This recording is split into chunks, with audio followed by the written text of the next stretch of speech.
ছেলে যদি হচ্ছে কেউ নাম, যে নামগুলো আছে তাদের অধিকাংশই হচ্ছে কমিউনিস্ট। আমাদের দেশে যারা ফাঁসি কাটে ঝুলেছে তারা নিজেদের পরিচয় দিয়েছে ইনকলাবী হিসেবে, কমিউনিস্ট হিসেবে, বিপ্লববাদী হিসেবে, ভগৎ সিং থেকে শুরু করে সকলে।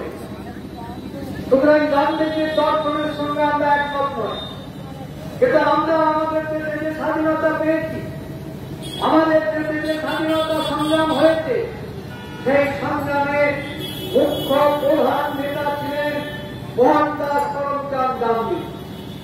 তা আমরা প্রতিবাদ করছি কেন? করছি এই জন্যে স্বাধীনতার 6 মাসও যায়নি, তার মধ্যে 1948 সালে আজকের দিনে নাথুরাম গডসে তিনি গান্ধীজিকে খুন করেন। তার 10 দিন আগে